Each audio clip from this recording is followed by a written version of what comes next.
Howdy. Welcome back to the range. Been a while since I've been out here. So it is 31 degrees in Powell County, Kentucky. It's actually snowing. I don't know if you guys can see that, but so yeah, welcome back. I had an idea for a little presentation I wanted to put together, so hopefully this is something that's entertaining. If it is, maybe I'll make a series off of it. I don't know. But yeah, I'm going to get right into it. So a lot of people in 2020 are looking for, a quality option for defending their house.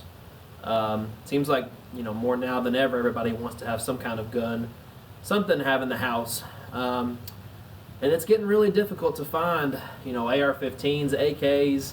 It's very difficult to find handguns. Well, quality handguns, I should be saying. I mean, you can find cheap ones still. So, with that being said, a lot of people are going to pump shotguns because even if they're twice what they're normally worth, you can still get a Mossberg 500 or a Maverick 88. This is a 500, by the way. You can still get a good shotgun for $400 or $500, and that's like paying ridiculous prices. I bought this one a couple years ago for about $200 at a pawn shop. I just realized the back side here needs to be changed. So yeah, that's kind of what you get into with pawn shop guns. So this is about what most people will be buying when they're looking for a shotgun the first time. They want something with a pretty short barrel. This one's 18.5 inches.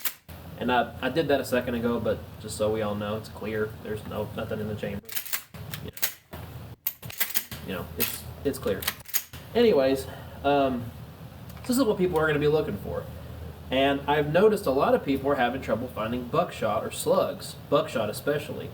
And there's this thing that's permeating right now, like all of social media. And maybe I'm being a little overzealous, but I've seen quite a few people lately talk about how birdshot is inadequate. Don't get a shotgun because you can't find buckshot. Don't get a shotgun because you can't find slugs. If you do find buckshot, it's going to go clear through 3 layers of the house, so you might as well get... There's a lot of stuff being said about shotguns. That being said, there's the old FUD rumor that shooting birdshot in the shotgun is perfect for home defense. That's why I'm here. So, the first thing that really aggravated me is I saw someone talking about, shotguns won't penetrate a certain amount of whatever, even with birdshot, because, birdshot is just too weak. It's not able to handle, sufficiently handle killing somebody. And let's be honest, we don't want to hurt people, but we're talking about killing people. We're talking about killing something. So, I came out here to kind of, and like I said, maybe I'll make a series about this, but the idea is, birdshot is so weak that somebody said it wouldn't even penetrate a Gatorade bottle. Like, it's so weak that it's not going to go through, and we're talking, decent ranges. So, what I bought and brought out here are some Gatorade bottles. And this is the smaller one. This one's pretty easy for me to push my hand on it. The plastic's not very thick. This one's a little more difficult. They're a little bit bigger and thicker. So what we're going to do is we're going to try shooting them with the absolute weakest shotgun ammo that I've got. Let me put these over here. And what I've got, I'm going to hold this up so hopefully you can kind of see. This is Winchester low recoil, low noise, target load, 980 feet per second velocity. This stuff is supposed to be subsonic. It's number 8 shot. It is absolutely the lightest shotgun ammo I can find on the planet as of right now, unless you get those super shorties. They're super tiny. But as far as a 2 3/4 inch shell, this is about the smallest and the lightest commercial load you're going to find. You're going to be hard pressed to find something that has less power and less pellet count than this bad boy. I may have spoke wrong there. It may have the same pellet count as a normal one. But if that doesn't work, I also brought some Remington Nitro. This is what I like to shoot clays with. Remington Nitro handicap round with 1,235 feet per second velocity, which is more about what you're going to expect out of a 2 3/4 inch shell.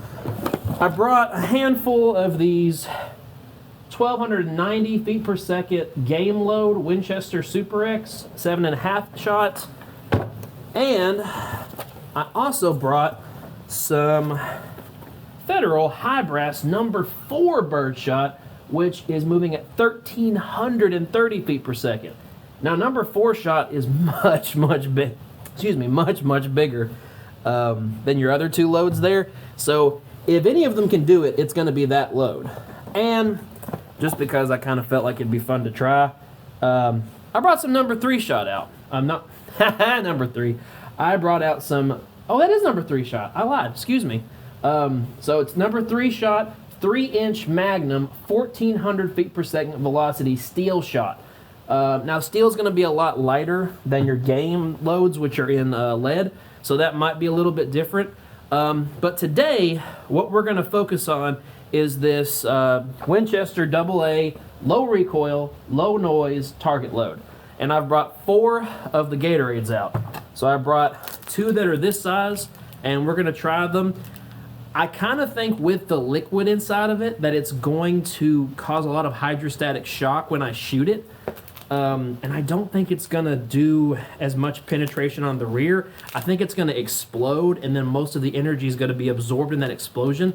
So what we might have to do is drain this, which means I'm going to have to step over here and chug this thing off camera, which is fine because I need the extra electrolytes right now. I'm kind of sweating a little bit under all this, but I'm also freezing a little bit, so yay, that's how Kentucky works, unfortunately.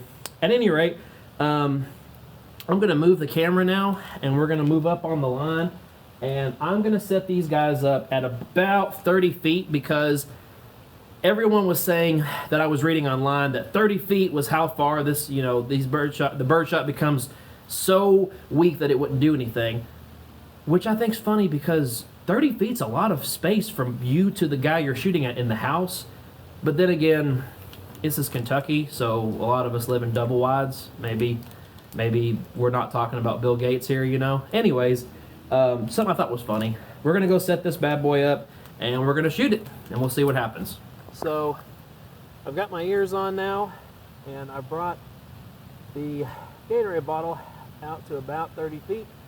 What I did is I walked about 30 feet. My shoes are 12 inches, so I just kind of measured, walked out, marked it with some clay pigeons I found. I'm going to be honest, guys. This is not a very scientific test. This is just more of what you would call redneck science, I guess. But I thought it would be entertaining, and it may not be the most scientific test, but it should give us an idea if Birdshot can penetrate, Gatorade bottles, which I'm going to be honest with you guys, I'll be really shocked if this doesn't penetrate. It probably won't penetrate both sides with the water and the formula, whatever they use for Gatorade, taking up all the space between the bottle, but it's gonna penetrate. I've done this a lot with 2 liters, but who knows? Maybe I'm wrong. And hopefully, I've got that broken side here in the back. Hopefully I can hit it. Hopefully I won't suck that bad and I won't hit it. So, if I don't, I apologize for wasting your time. At any rate, I'm going to take my time here and just see if I can get a nice hit on it and see if we can find out what happens. Here we go.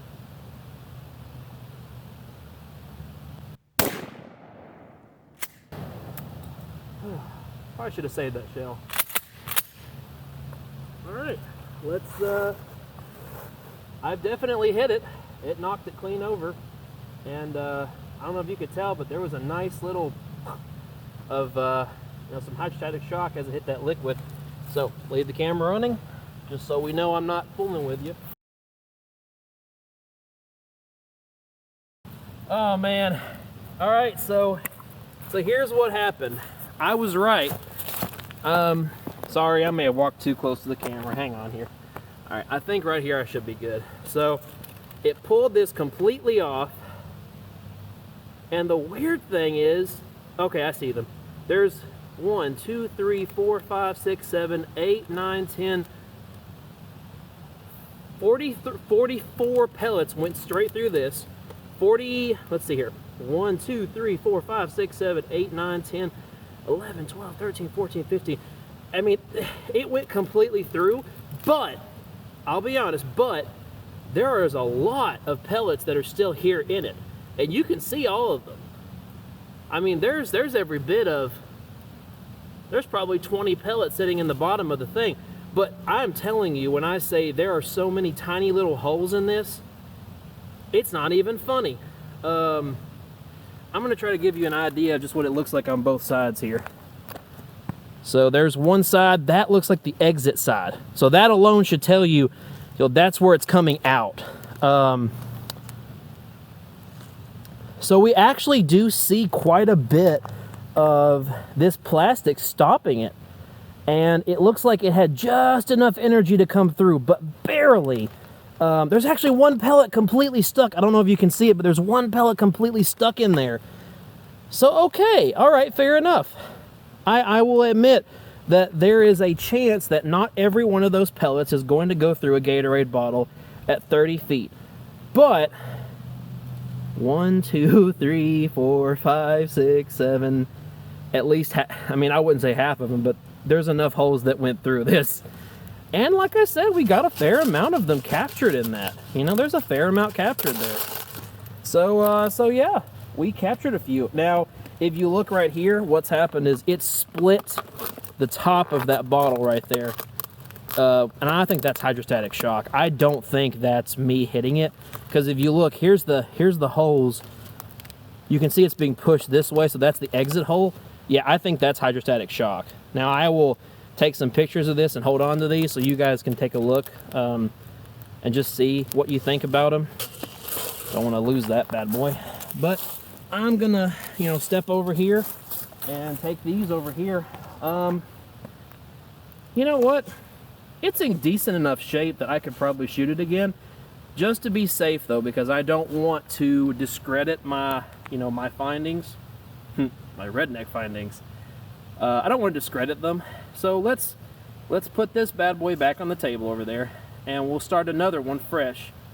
And by fresh, I mean I'll drink it, and we'll see what it does without anything inside of it, because I really feel like with the liquid inside, that's going to stop it, because when you shoot hollow points into water jugs, they expand, and a lot of them don't leave the water.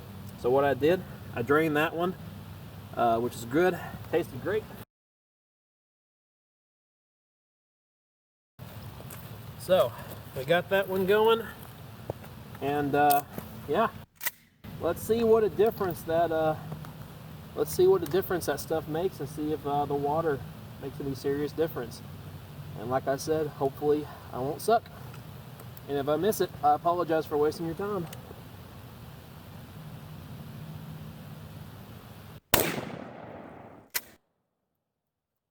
I didn't miss. Yeah, so that was a pretty cool roll that it did. Kind of did some flipping there. Man, I am not used to shooting pumps anymore. I gotta be honest, guys, I don't shoot this thing very much. I normally shoot a lot of over-unders now and my semis. I'm gonna go grab that bad boy.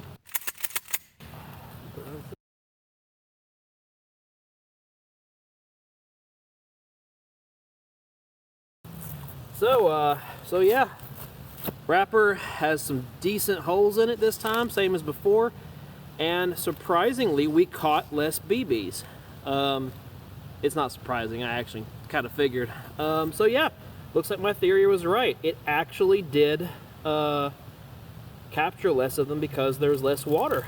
And as you can see, I can see why somebody, if they looked at this, they would think, oh man, it didn't stop the BBs or whatever. It couldn't even stop the BBs, but if you really look, it's pretty easy to see that these are holes, guys. And again, we're talking about the lightest birdshot load I could find. We've got some decent sized holes here where it's entered. This is the entry side again.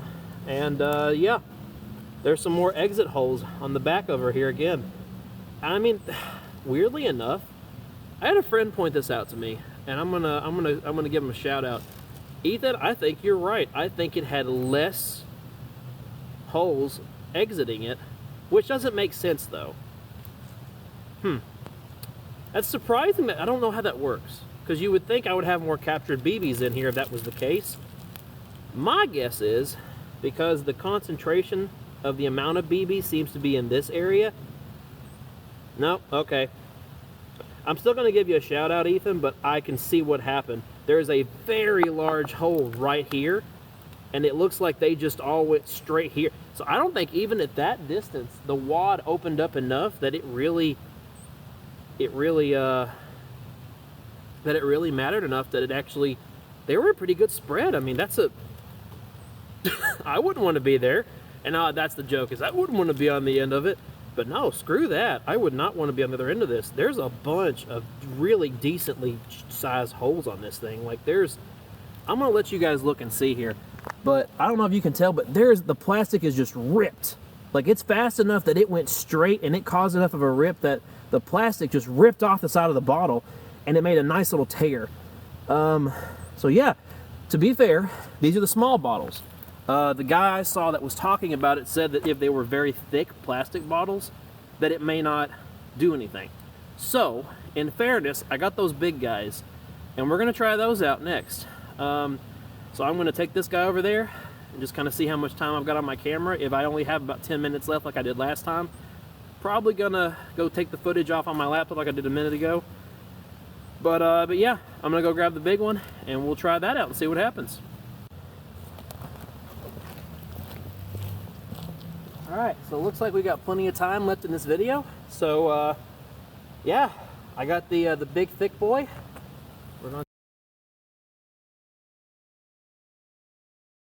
I recovered the wad off that last shot.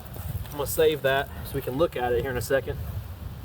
So I've got one more big boy after this one, and I'm going to try and drain it, but we're losing light here, and it's going to be difficult for me just to... I don't know how great it's going to be, if you guys can even see at this point, so we may have to call this one quits, and I'll just be honest with you, I'm just probably going to just drain that one, just pour it out.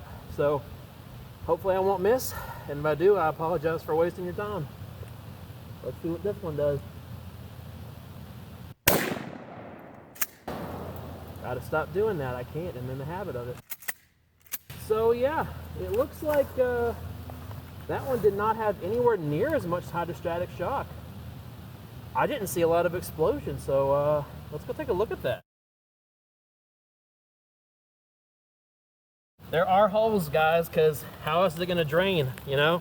It can't drain, there's no holes in it. So yeah, now it looks like, let's see if we can find some eggs. Okay, nope, okay. All right. A lot of hydrostatic shock, we could tell. I don't really want to get my hands too wet because it is cold, but you can see my gloves soaked just there. But we've obviously got a lot more BBs that have been trapped, a lot more pellets that have been trapped this time. I would say probably, I'd say about twice as much as last time, which makes sense. These are a little bit thicker than the other ones. We did see some hydrostatic shock here where it looks like it busted the bottle. And I see a ton of indents on the back here. And I'm starting to think, oh, nope, hole, hole, hole, hole, hole. Yep, just to make sure here, I'm gonna, oh man, it's cold. There's some dirt on my finger there. Ugh. So just to be sure, I'm gonna take my key here and kind of poke at this a little bit. Make sure that actually, yeah, okay, hole, hole, yeah, okay. Now there is not near as many holes on this one. So the dude I saw online, here's what I'm thinking happened to you. Because I have a feeling I figured it out. I think you, buddy, I gotta be honest with you, based on what I've seen here today, because I'm not even thinking I have to repeat the experiment with the empty one. I will, just for the sake of brevity, because I don't want to be the guy that doesn't, if I'm gonna make these tests, I gotta be consistent across the board, you know. Consistency is key, otherwise we don't have reliable data. We don't have reliable redneck data, because you gotta have your reliable data. But I think, bud, you probably were farther away than 30 feet. And I'm willing to bet at that range, it may not have penetrated, because there's very few holes compared to the first one. I get 1, 2, 3, I mean like maybe 5 or 6 on the back here, because here's the front side. You can see where it split you can see where it split it completely. It just completely split it. So if you look, I'm gonna try to brush some of this crap off from the ground. If you look, there's a handful of places where the plastic's kind of torn out some off the label, and there's a handful of places. By the way, whoever designed this plastic on the big bottles, props to you guys, man. Like, that stuff held up way better. It didn't even come off as far as I can tell. But yeah, I'm not even gonna, just based off seeing what I'm seeing here, it still penetrated. Did it penetrate all of them? No. And again, we're talking about the lightest load I've got. So maybe if we repeat this test, it'll be a lot more clear that it does penetrate. But I'm willing to drop, I'm willing to drop a, my redneck Kentucky brain has forgotten the term, olive branch. I'm willing to put an olive branch out there and say, you know what? These are actually pretty darn tough compared to the other ones. And there's a whole lot less holes in this one at the same distance than there was the first time.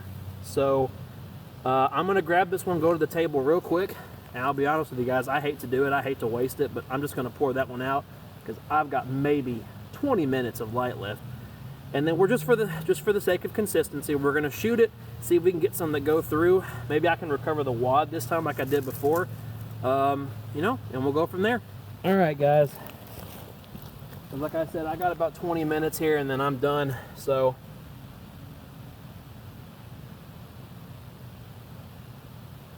one for me. We're gonna pour one out for all the lemonade homies. We appreciate your sacrifice. Lemon lime, you are not gonna be missed. We appreciate you.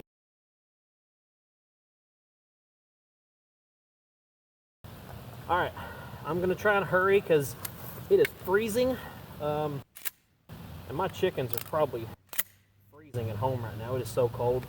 All right, whew, that gun got cold. All right, hopefully I hit it. If I miss, I apologize for wasting your time. Let's see if this makes a difference where it's bigger. Let's see.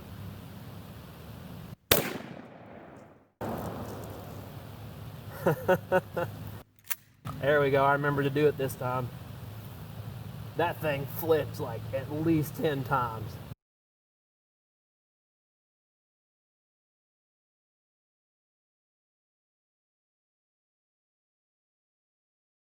I don't know if you can tell from back there, but I'll bring it up so you can see. It's pretty obvious it went straight through again. So there's some holes that are coming in, and there's some holes where it stopped, but then here's one where it came through. Here's one. I think it actually had more. Yeah, it stopped a handful there again. You can kind of see where it stopped a few of them. And again, kudos to whoever invented this plastic wrap on the big bottles, because that stuff's no joke. It's actually hanging on there. But there's no hydrostatic shock. There's no big pieces that have flown off. But there's quite a few entry holes, and there's quite a decent amount of exit holes. Man, it is cold. It's so cold. So you can see where it kind of punched through right there. I think that's where some of the wad... No, that's not the wad. All right, I lied, never mind. Anyways, that's just where the plastic was ripped to pieces.